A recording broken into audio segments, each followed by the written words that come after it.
My name is Rohan. I remember the sound of glass before I remember anything else. A bottle hitting the table, a pause, then shouting. So loud, my brother, my sister, and I would press ourselves into the corners of our room near New Delhi railway station and wait for it to pass.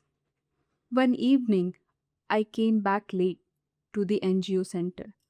I didn't say anything, I just held out my fist, tight, shaking a little. When I opened it, there were 70 rupees in my palm. 70 rupees could bought samosas, a movie ticket, a small escape. I am going to buy my own reference books, I said. The adults smiled, but I don't think they understood yet what that money meant to me. My father had came from Maharashtra, chasing steady work. He found it at a hotel. Then came the drinking. Nobody called it addiction. They call it stress, habit, something educated men did to unwind. At home, love competed with intoxication, and it usually lost.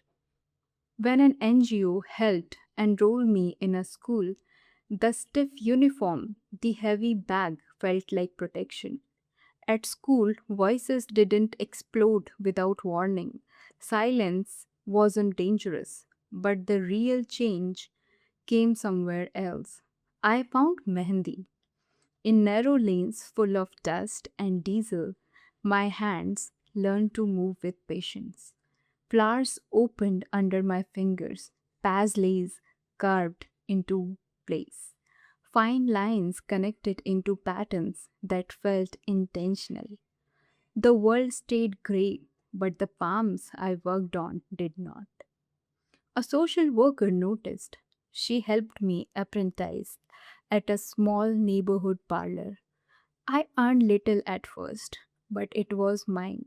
That 70 rupees was the first time I held proof that my skills had weight. Not everyone saw it that way. My friends laughed. Mehendi? That's for girls. At home, my father didn't laugh. He cut. Do a man's job, he said. This is shameful. One night, I sat alone with my henna cone in my hand. My fingers hovered. For the first time, I thought about throwing it away, ending the jokes, the arguments, the feeling that something about me was wrong. I almost did. The next day, the counselor at the center sat beside me and said something simple. Art has no gender. A girl can drive a truck, a boy can be a master artist.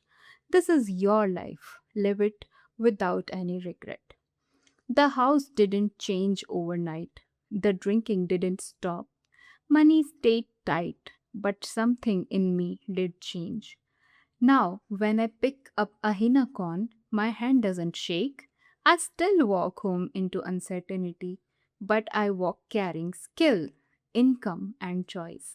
I am no longer only a witness to my father's decision. Line by careful line, I am learning to become the architect of my own future.